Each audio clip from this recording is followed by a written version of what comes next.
이제 말씀 듣는 시간입니다. 이제 말씀은 누가복음 18장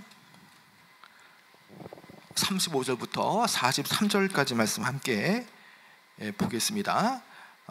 누가복음 18장 35절부터 43절까지 말씀을 한 구절씩 교독하는데요.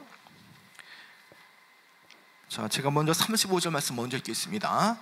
여리고에 가까이 가셨을 때에 한 맹인이 길가에 앉아 구걸하다가 우리가 지나감을 듣고 이 무슨 일이냐고 물은데 그들이 나사렛 예수께서 지나가신다 하니 맹인이 외쳐 이르되 다윗의 자손 예수여 나를 불쌍히 여기소서 하거늘 앞서가는 자들이 그를 꾸짖어 잠잠하라되 그가 더 크게 소리질러 다윗의 자손이여 나를 불쌍히 여기소서 하는지라. 예수께서 머물러 서서 명하여 데려오라 하셨더니 그가 가까이 오매 물어 이르시되 내게 무엇을 하여 주기를 원하느냐 이르되 주여 보기를 원하나이다. 예수께서 그에게 이르시되 보라 내 믿음이 너를 구원하였느니라 하시매 함께 읽겠습니다. 곧 보게 되어 하나님께 영광을 돌리며 예수를 따르니 백성이 다 이를 보고 하나님을 찬양하니라. 아멘. 오늘 말씀에 보게 되어지면 구걸하는 한 맹인이 나옵니다. 그가 여리고성에서 구걸하는 맹인의 모습이죠. 똑같은 공간복음을 다루고 있는 이 마태복음에는 두 맹인이 나옵니다. 똑같은 공간복음인데 또 비슷한 그런 다 내용들인데 왜 이 누가복음에는 한 맹인을 말하고 있고 마태복음에는 왜 두 맹인을 말하고 있겠습니까? 그것은 이 마태나 누가나 자신들이 더 어느 부분에 집중하냐에 따라서 기술되어진 부분이라는 겁니다. 물론 두 맹인이지만 그 두 맹인 가운데에 주님 앞에 자신의 신앙을 고백하고 믿음으로 나왔던 그 한 사람을 부각시킨 그 부분이 바로 여기는 누가복음이고 또 두 사람을 동일하게 선상에서 이제 기술하고 있는 내용이 바로 마태복음이라는 것이죠.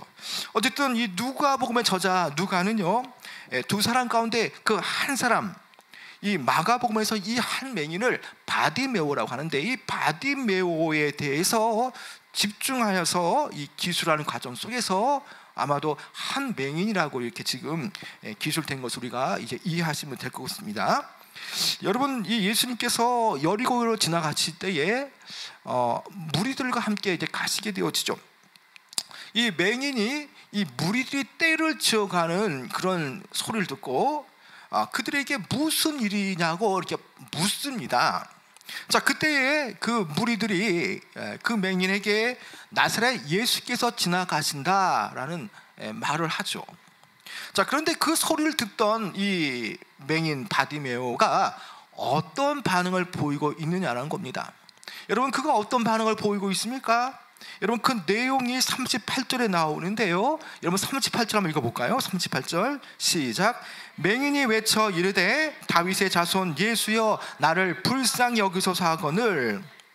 예수님께서 지나가신다는 말을 듣자마자 그가 취한 행동은요 큰 소리로 자기를 불쌍히 여겨달라고 외치죠.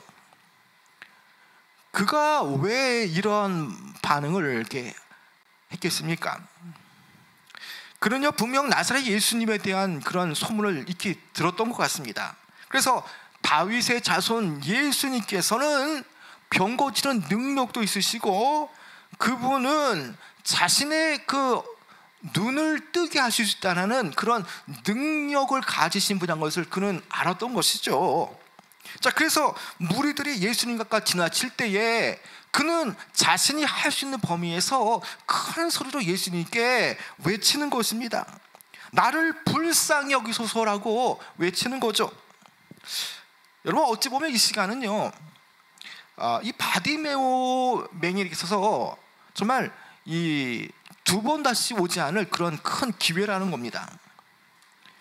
여러분 그가 이 다윗의 자손 예수여 나를 불쌍히 여기소서라고 말을 할 때에 그는 간절하게 주님께서 자신을 주목하여 주셔서 자신의 병이 떠나가기를 눈이 뜨여지기를 간절히 원하는 마음으로 주님 앞에 큰 소리를 외치고 있는 것이죠.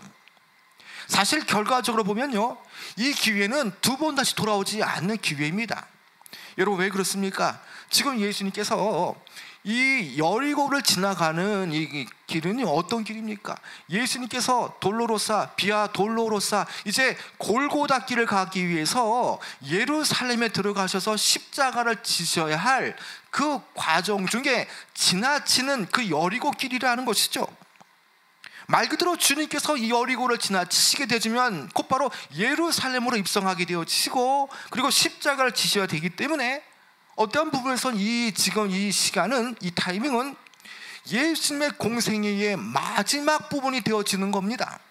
자, 그래서 다시는 그 맹인은 예수님을 놓치게 되어질 때에 다시금 예수님을 만날 수가 없다라는 것이죠. 지금 이 단 한 번의 기회가요, 그의 운명을 좌우하게 될 그런 시간이라는 겁니다. 그렇게 그가 이것을 생각할 때에, 그러냐, 그가 할 수 있는 범위에서 그는 최선을 다해서 적극적으로 힘을 내어서 젖먹던 힘까지 다 내어서 예수님께 부르짖을 수밖에 없다라는 겁니다. 여러분, 시각장애인이 지나갈 사람들을 이렇게 뭔가 자신에게 주의를 환기시키기 위해서 할 수 있는 범위가 뭡니까? 안 보이니까 소리를 크게 지를 수밖에 없다라는 것이죠. 그는요, 큰 소리로 힘껏 질러서 예수님을 자신에게 주목하도록 이렇게 큰 소리로 외쳤던 것입니다. 여러분, 그런데 그가 외치는 그 내용을 한번 보시길 바랍니다. 자, 어떠한 분이라고 말하며 어떻게 자기를 여겨달라고 지금 외칩니까? 다윗의 자손이여 나를 불쌍히 여기소서.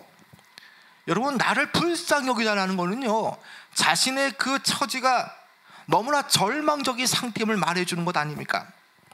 나를 불쌍히 여기소서라는 이 외침은요, 그 어디로부터 도움을 받지 못했던, 정말 하나님으로부터 자비로움을 받아야 되겠다라는 그 절실한 그 마음에 비롯되어진 그런 외침이라는 거죠. 여러분, 왜 그동안 그가 이 여리고 성의 입구에 그가 이렇게 걸터앉고 왜 그가 구걸을 했겠습니까? 여러분, 눈이 안 보이니까 제대로 살 수가 없습니다. 일을 할 수가 없는 거죠. 그러니까 생을 연장하고 연명하기 위해서 그가 할 수 있는 거는요, 그 여리고의 입구에 그가 걸터앉으면서 많은 사람들에게 구걸하면서 동량을 통해서 하루하루 이렇게 연명하는 그런 삶이라는 겁니다. 얼마나 그가 험악한 세월을 보냈겠습니까? 여러분, 겪어보지 않은 사람은요, 정말 이 맹인의 마음을 잘 이해하기가 쉽지 않을 겁니다. 그렇게 간절하게 주님을 부르짖을 때에 반대편에 있던 그 무리들의 반응은 또 어떻게 나타납니까? 여러분 39절에 그 내용이 나오는데요, 한번 읽어볼까요? 39절이요, 시작. 앞서 가는 자들이 그를 꾸짖어 잠잠하라 하되 그가 더욱 크게 소리질러 다윗의 자손이여 나를 불쌍히 여기소서 하는지라. 자, 맹인이 예수님을 향해서 크게 부르짖었습니다. 그리고 예수님과 동행하는 그 무리들 가운데에 선두 그룹인 앞서가는 이들이 지금 그를 향해서 잠잠하라고 꾸짖고 있지 않습니까? 자, 무리들의 앞에 서 있는 사람들은 그에게 그 입을 다물라라고 무자비하게 꾸짖습니다. 여러분, 이 같은 행동은요, 지금 이 맹인에 대해서 아주 귀찮게 여기는 그런 행동이라는 것이죠.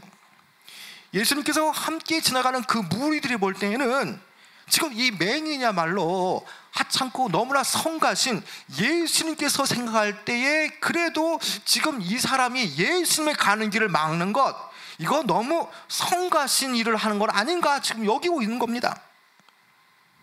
그리고 무리가 그의 부르짖음을 잠잠하게 하려는 것은요, 그에게 너는 아무에게도 중요하지 않다라고 말하는 것 같다라는 것이죠.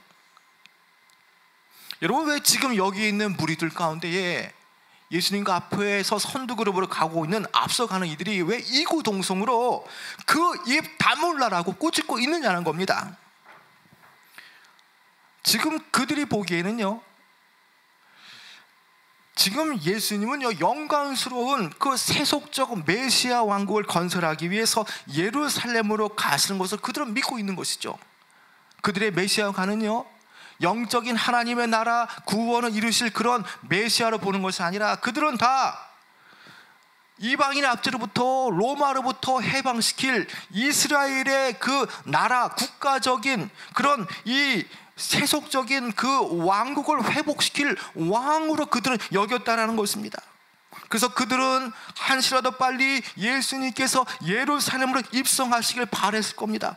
그만큼 주님께서 행보가 빠르면 빠를수록 그들의 나라가 더 빨리 속히 그 이스라엘 나라가 회복될 줄로 그들은 믿었다는 것입니다. 그런데 지금 이 상황 속에서 무리들이 지금 그의 입을 다물라고 말하는 것은 주님께서 가야 할 길이 빨리 가셔야 되지만 그 한 맹인 때문에 이 일이 진행이 안 되는 상황이라는 것, 또 이 일이 늦어질까라는 염려 때문에 그 입을 다물라고 지금 꾸짖고 있다는 것이죠. 여러분, 무리들이 그를 꾸짖어서 잠잠히 하라고 말할 때에 오히려 그는요 더 크게 잠잠하지 않고요, 더 강하게 크게 더 힘을 내어서 부르짖고 있습니다. 여러분, 39절 중반절에 보면요, 그가 어떤 식으로 반응합니까? 그들이 그 입을 다물라라고 꾸짖을지라도 그는요, 그가 더욱 크게 소리 질러라고, 그 의미적으로 보면 그가 더 소리 내어서 주님께 부르짖고 있다라는 것이죠. 그의 반응은 어떤 반응이겠습니까? 무리들이 그럴수록 그는 더욱더 소리 지른다는 것은요, 전혀 그들의 소리에 개의치 않고 그는 오직 주님만 앙망하며 주님께로 자신을 환기시키기 위해서 노력할 뿐이라는 것입니다. 무리들의 그 입을 다물게 하고 잠잠케 하는 시도는요, 오히려 끈질기게 그가 더 예수님을 부르게 할 뿐인 겁니다.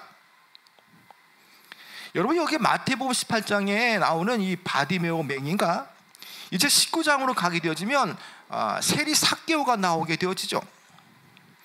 여러분, 여기에 이 사건은 지금 시간적으로 같은 시간대입니다. 이 여리고를 지나고 여리고로 이제 쭉 들어가는 과정 속에서 세리 삭개오를 만나게 되어지죠. 여러분, 여기에 소경 바디메오와 세리 삭개오는 어떠한 부분에서 영적으로 비슷한 면이 많다라는 것입니다. 예수님께서 여리고로 들어가는 것을 보시고 세리 삭개오가 예수님 앞에 나가려 합니다.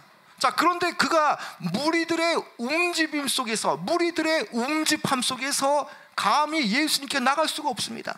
물론 그가 예수님께 나가는 것이 많은 무리들과 군중들에 에워싸여서 그가 쉽게 그 예수님 쪽으로 나갈 수 없는 부분도 있지만요, 그는요 어떠한 부분에서 그 세리라고 하는 악명 높은 그런 남들이 볼 때 색안경끼를 보는 그런 정말 잘못된 직업을 가진 자라는 그런 세인들의 그런 어떤 생각에 의해서 감히 그 무리들 앞에 나갈 수 없는 그런 처지라는 것이죠. 여러분, 여기에서 공통점이 뭡니까?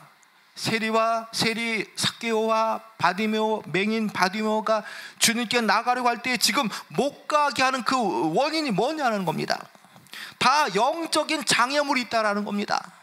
여기에 동일하게 그 무리들, 예수님께 간절하게 나가고자 하는 그 두 부류의 사람들이 있지만 여전히 예수님께 나가는 것을 방해하고 막는 그런 영적인 장애물이 있다는 것이죠. 그 영적인 장애물이 바로 여기 나오는 무리들이라는 겁니다. 여러분, 이 두 사건의 공통점은요, 예수님께 나아가는 것을 막는 그 무리들이 있을지라도요, 그런 장애물이 있을지라도요, 여기에 있는 두 부류는요, 어쨌든 예수님께 도움을 구하고요, 그분을 보려는 그 결의가 아주 대단하다는 겁니다. 여러분, 이 두 사건은요, 예수님만이 자신의 문제를 해결할 수 있다라는 그 소망이라는 사실 앞에서 남들이 보건 말건 주님께 끈질기게 간청하는 모습을, 부르짖는 모습을 우리는 볼 수가 있는 것이죠. 여러분, 마치 이들의 끈기는요, 끝까지 될 때까지 주님 앞에 간청하고 간구하는 이 자세는요, 마치 그 원한을, 억울한 일을 풀어달라고 매일같이 재판장에 찾아와서 포기하지 않고 자신의 그 과부, 자신의 그 억울함을 해소해달라는 그런 내용과 비슷한 부분이 있다는 것입니다. 이제 예수님은 바디메오의 그 필사적인 그 외치는 소리를 듣게 되어지죠. 그때 예수님께서 발걸음을 멈추고 무리들에게 그 맹인을 향해서 같이 이제 가게 되어집니다. 그가 예수님께 나오게 되어집니다. 그리고 40절에 보면 예수께서 머물러 서서 명하여 데려오라 하셨더니 그가 가까이 오매 물어 이르시되, 여러분, 이때에 주님께서 그 맹인에게 가까이 가시면서 그에게 무엇을 해주길 바라지 묻고 있습니다.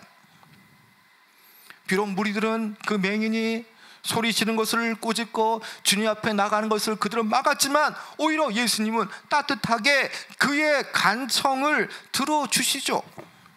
이제 예수님과 이 만남의 시간은요, 하나님의 은혜, 하나님의 자비를 받는 시간이 되어집니다. 여러분, 이 무리들이 꾸짖어 잠잠하라고 할 때에 더욱 그가 크게 소리 질러서 나를 불쌍히 여기소서라는 그 내용을 맹인의 입장에서 여러분 생각해 보시기 바랍니다. 만약에 무리들이 소리를 지르지 말라고 했을 때 그가 한두 번 소리 지르다가 포기했다면 과연 예수님께서 가던 길을 멈췄겠느냐는 겁니다. 어찌 보면 그가 소리를 지르지 않았다면, 주님 앞에 끈질기게 주님 앞에 부르짖고 외치지 않았다면 혹 예수님은 그에게 가지 않았을런지 모른다라는 거죠. 소경이 사람들이 꾸짖음에도 불구하고 더욱 간절히 악을 쓰며 소리 지르니까 주님께서 들으시고 가던 길을 멈추고 그에게 오셨던 겁니다. 만약 그가 소리치지 않았다면 과연 어떻게 주님과의 그런 이 만남이 과연 있었겠느냐는 것이죠. 오늘 저는 여러분 여기에 중요한 이 포인트를 두고 싶습니다. 여러분, 바로 여기에 응답받는 기도의 비결이 있다는 거죠. 여러분, 많은 분들이 응답받기 위해서 기도합니다. 그러나 기도하다가도 응답받기 전에 포기하는 경우들도 더러 있습니다. 기도하는데 응답은 속히 안 오고 오히려 그 기도하는 중에 그 불행스러운 일이 닥치다 보니 심히 낙심이 되어서 기도하는 일을 그만두는 경우가 있다라는 거죠. 맹인 바디메오처럼 주님께로 나가기 위해서, 또 주님 앞에 간청하고 부르짖기 위해서 나가는 중에 영적 방해물을 맞아서, 영적 그 장애물을 만나서 더 기도하지 못하고 더 주님께로 나가지 못하는 부분이 분명히 있다라는 겁니다. 여러분, 분명히 영적 무리들 같은 주님과의 관계에서 더 깊은 수준으로 응답받기 위해서 더 간절하게 나아가는 과정 속에서 우리의 기도를 막고 우리의 기도를 낙심케 해서 기도를 떠나가게 만드는 그런 분명한 영적 방해 요소가 분명히 있다라는 겁니다. 여러분, 그럼에도 불구하고 우리는요, 포기하지 말아야 되는 겁니다. 만일 우리가 낙심하여서 주님께 간구하는 그 기도를 그만두게 된다면요, 그 그만둘 때 과연 누가 가장 기뻐하겠느냐는 겁니다. 여러분, 기도를 그만두고 기도를 포기한다면 그것은 곧 마귀 사탄의 계교의 속눈이라는 사실을 여러분 믿으시기 바랍니다. 여러분, 사탄은 어떻게 하든지 성도들이 주님께 나가는 것을 방해합니다. 주님께 기도하는 요소들을 이렇게 회방을 하게 되어지죠. 그래서 사탄은 성도가 고난 가운데에도 낙심하지 않고 주님을 의뢰하고 간구하는 그 요소들에 대해서 그는 너무나 싫어합니다. 여러분, 기도 중에 혹 불행스러운 일이 겹친다고 해도요, 기도와 간구를 그치면 그때는 마귀 사탄이 가장 기뻐할 때라는 거 우리 잊지 말아야 합니다. 여러분, 어떤 경우에도요, 여기 있는 바디메오처럼, 여기 있는 맹인처럼 어떠한 경우에도 우리는 간절하게 주님 앞에 부르짖고 절대 포기해서는 안 된다는 겁니다. 여러분, 시중에 그 음료 가운데에 네버 스탑이라는 이 음료가 있었습니다. 네버 스탑, 뭐 파워에이드 그런 비슷한 것 같은데요, 네버 스탑이라는 그 광고 카피를 이렇게 보니까 이 광고 문구에 이런 내용이 있습니다. 우리는 결코 멈추지 않는다, 네버 스탑, 이런 광고 문구라는 것이죠. 제가 그 광고를 보면서 여러 생각이 들었습니다. 야, 저렇게 뭘 해도 멈추지 않으니까 뭔가 해내는구나 라는 생각을 해봤다는 것이죠. 여러분, 우리의 기도도요, 네버 스탑이 되어야 됩니다. 결코 멈추지 말아야 됩니다. 여러분 같이 한번 여러분 같이 말해 볼까요? 여러분 따라해 보십시오. 자, 기도는 네버 스탑해야 합니다. 네버 스탑. 한번 따라해 보세요. 네버 스탑. 예, 여러분 멈추지 않으시길 바랍니다. 여러분, 문제 해결을 위해서 여러분 주님께 기도하는 중에요, 이렇게 혹 어렵거나 곤란한 일이 생길 수 있습니다. 그러나 여러분, 그러함에도 불구하고요, 우리는 끊임없이 시건치 않으시고 우리에게 약속한 바를 이루시는 그 하나님을 신뢰하며 우리는 올곧게 포기하지 않고 우리는 나가야 하는 겁니다. 여러분, 기도하다가 불행한 일을 당하면 더 기도해야 되죠. 기도 안 하면 더 안 되는 겁니다. 여러분, 주님은요, 성도가 어려운 일을 만나고 또 힘들 때에 부르짖을 때에 그 부르짖는 간구의 소리를 들으시는 분입니다. 여러분, 그래서 예레미야 33장 3절에 어떻게 말씀합니까? 너는 내게 부르짖으라 내가 내게 응답하겠고. 자, 부르짖으면요 내가 내게 응답하겠고라고 말씀하지 않습니까? 여러분, 주님은 어떤 분입니까? 주님은요 우리에게 가장 좋은 것을 주시기 원하는 분입니다. 그래서 마태복음 7장 12절에 보면요, 너희가 악한 자라도 좋은 곳으로 자식에게 줄 줄 알거든 하물며 하늘에 계신 너희 아버지께서 구하는 자에게 좋은 것으로 주시지 않겠느냐. 좋은 것으로 자식에게 줄 아시는 분이라는 의미인 것이죠. 여러분, 이 사실에 입각해서 여러분 기도해야 됩니다. 여러분, 악한 자라도요, 악한 자의 그 자식에게 정말 좋은 거 주려고 하지 않지 않습니까? 여러분, 그렇다면 하늘에 계신 아버지, 그 아버지께서는요 구하는 자에게 가장 좋은 것으로 응답하시는 분이죠. 여러분, 믿으시기 바랍니다. 여러분, 때로는 우리가 주님만 의뢰하고 주님만 간구하도록 나가기 위해서 우리가 가야 합니다. 그러나 때로는 기도 중에 시험이 우리에게 몰려올 수가 있습니다. 하나님께서 응답을 지연시키거나 또 그 기도하는 중에 어려운 부분들이 우리에게 또 오게 할 수 있는 그런 하나님 방편이 있다는 겁니다. 여러분, 그것도요 다 성도들을 연단시키는 방법이라는 겁니다. 너무 쉽게 기도가 응답되어지면 우리는 장어일 수 있습니다. 교만일 수가 있다는 것이죠. 마치 내 힘으로 스스로 한 것처럼 여길 수 있기 때문에 어느 정도 주님께서 그 기도의 분량, 기도의 시간 채울 때까지 기다리게 하시는 그런 요소도 있다는 것입니다. 여러분, 그럴수록 우리는요 더 깊이 기도해야 되고요, 주님의 권능과 은혜를 가지고 우리가 더 어려움이 닥쳐와도 포기하지 않고 기도하는 것 너무나 중요하다는 것입니다. 여러분, 기도 중에 불행한 일을 겪을수록 더 낙심치 않고요, 더 주님을 의뢰하고 주님 앞에 나가며 또 주께서 역사하시고 응답 받을 때까지 우리는 간구하는 믿음으로 나가야 되어지는 것이죠. 여러분, 그런데 여기에 우리가 또 한 가지 더 중요한 것을 생각해 볼 수가 있습니다. 여기에 그 맹인이 주님 앞에 부르짖을 때에 그는요 정확한 이 응답해 주실 분에 대한 정확한 이해가 있었습니다. 여러분, 그가 기도 응답을 해주시는 분, 바로 예수 그리스도가 어떠한 분인가에 대한 정확한 이해를 가지고 주님을 신뢰하며 믿음으로 기도하고 있는 겁니다. 믿음으로 간구하며 나가는 것이죠. 예수님께 도와달라고 크게 외치며 부르짖을 때에 그 예수님에 대해서 여기 있는 바디메오 맹인은 어떻게 고백합니까? 38절과 39절의 내용처럼 다윗의 자손이요라고 고백하지 않습니까? 여러분, 이것은 그가 들어주실 분, 그가 응답하실 분, 그분이 정확하게 어떤 분인가에 대한 이해가 있다는 것이죠. 분명 예수님을 메시아의 칭호인 다윗의 자손이라고 부르지 않습니까? 여러분, 이것은 예수님을 오랫동안 대망했던 그 메시아로 그도 그 분을 이해하고 있다는 겁니다. 여러분, 그렇습니다. 다윗의 자손이란 다윗의 왕권을 가진 메시아라는 뜻입니다. 비록 소경은요 육신의 눈은 멀었지만 그러나 그 영의 눈, 신앙의 눈은요 아주 온전히 밝았다라는 것이죠.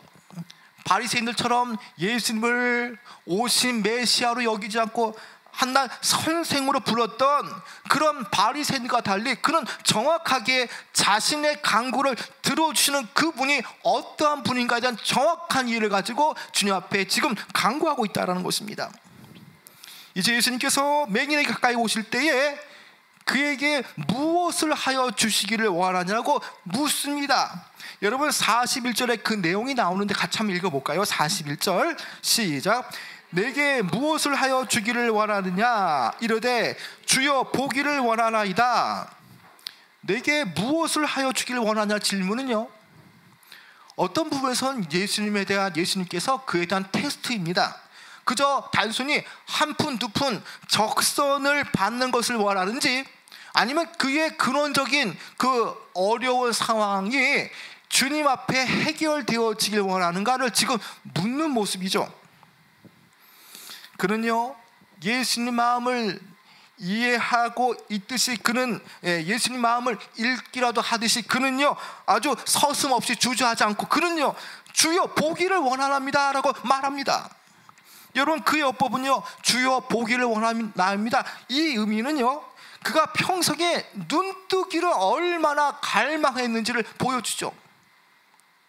전혀 쉴 틈도 없이 전혀 주저함 없이 주여 보기를 원하나이다 라는 그의 고백은요 그가 얼마나 보기를 간청했는지에 대한 그런 대목입니다.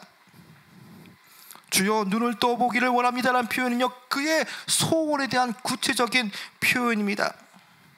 그리고 자신이 얼마나 비참한 현실 속에 살았는가를 알고 있었고요 주님을 만나는 그 순간부터 주님만이 내 문제에 개입하여 주셔서 내 문제를 해결하실 수 있는 분이라는 것을 정확하게 그는 이해하고 있었다라는 것이죠. 여러분 지금 그가 얼마나 힘들고 어렵고 험악한 세월을 보냈겠습니까?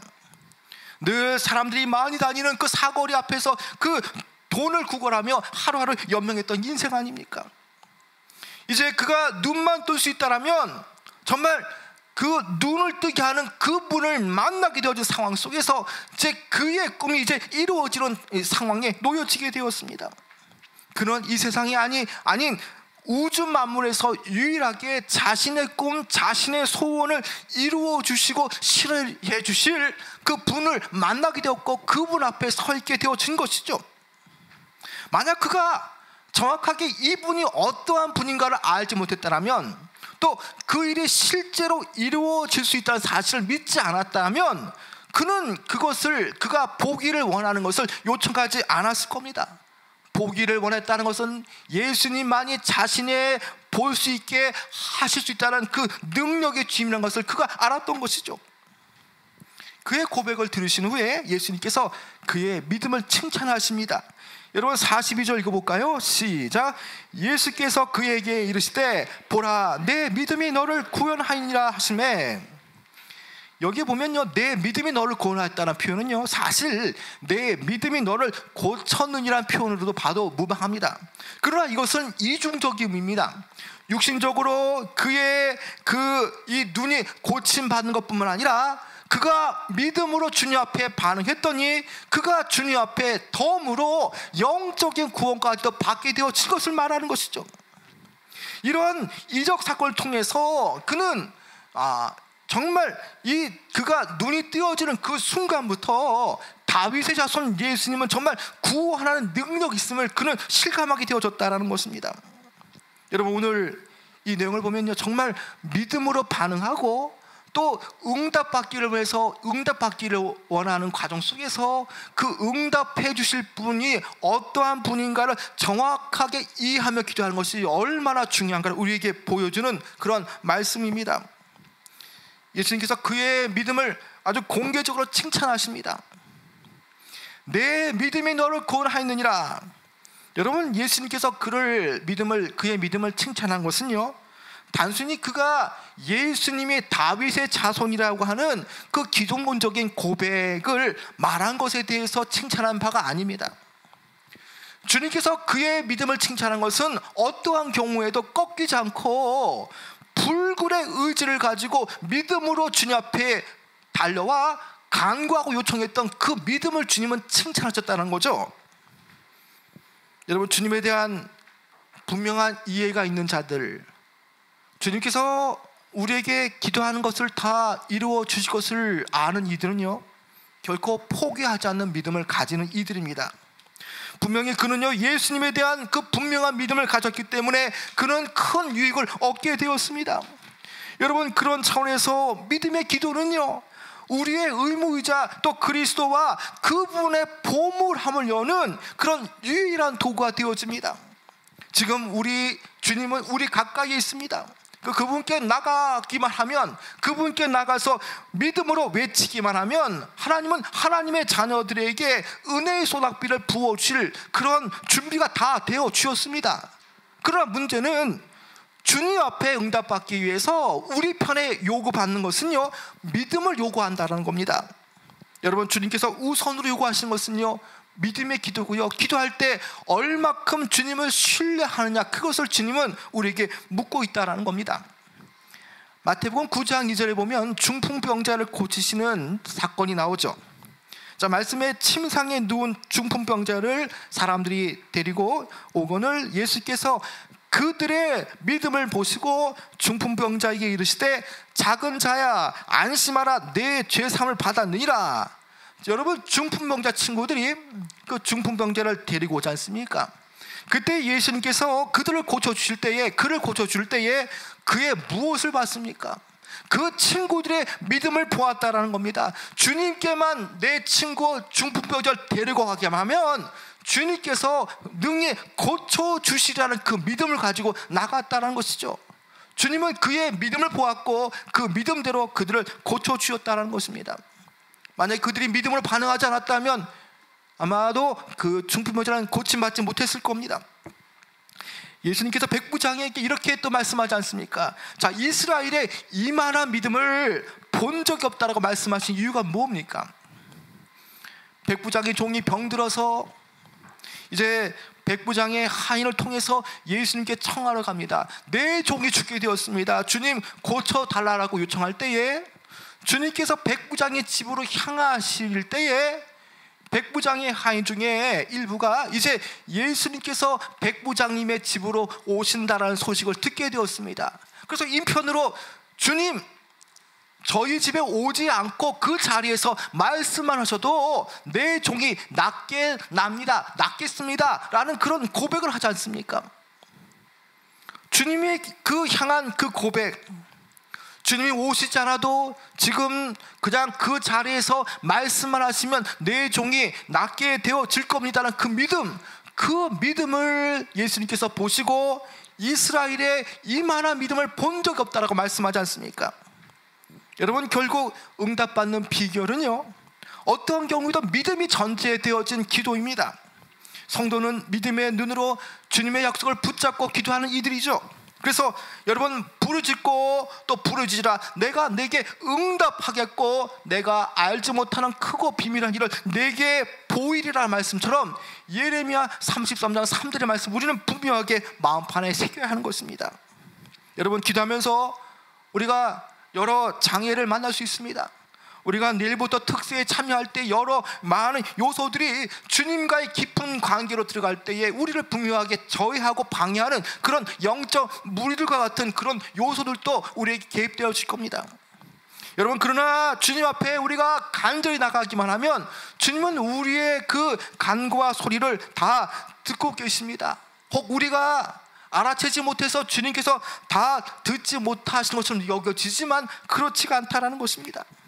그래서 시편 18편 6절에 보면 이렇게 말씀합니다. 내가 환난 중에서 여호와께 아뢰며 나의 하나님께 부르짖었더니 그가 그의 성전에서 내 소리를 들으심이며. 여러분, 여기 시편 기자는요, 내가 환난 중에 여호와께 아뢰었다라고 말합니다. 그 환난 중에 여호와께 아뢰일 때에 하나님께서 하나님의 그 성소에서, 하나님의 성전에서 내 소리를 들으셨다라고 말합니다. 영혼이 압도할 정도로 괴로움과 어려움이 극심할지라도요, 결코 하나님의 자녀는 믿음으로 힘을 내어서 주님께 부르짖고 나가야 합니다. 여러분, 심령의 부르짖음은요 하늘에 상달되어지고 주께서 그 지점에서 그의 기도를 들어주십니다. 여러분, 내일 월요일부터 내일부터 금요일까지 우리 교회는 전교인 신년 특별 새벽 기도회가 진행되어집니다. 여러분, 새벽 시간은요 물론 1시간가량 되지만요, 여러분 그 시간은 하루에 어떠한 시간보다 첫 시간을 주님께 드리는 시간입니다. 주님이 볼 때 그 첫 시간은 분명하게 특별한 시간이고요, 초태생 첫 만물처럼 너무나 귀한 시간입니다. 내가 눈을 뜨고 내가 활동할 때 그 활동하기 가장 먼저 그 시간을 주님께 올려드리는 시간이라는 것이죠. 그 시간에 네가 기도하는데 주님께서 놀라운 일들을 우리에게 부어주실 것입니다. 여러분, 내 문제 때문에, 또 내 자녀의 앞길, 가족의 질병, 또 사업장 일터, 여러 가지 취업과 또 진학, 건강 문제, 여러분 많은 숱한 그 기도 제목들이 있을 겁니다. 여러분, 그러나 여러분 이번 특세 때 여러분 믿음을 가지고 소경 바디메오처럼 주님 앞에 간절히 매달린 믿음을 참여하시면 분명하게 하나님께서는 우리의 기도를 분명히 들어주실 것입니다.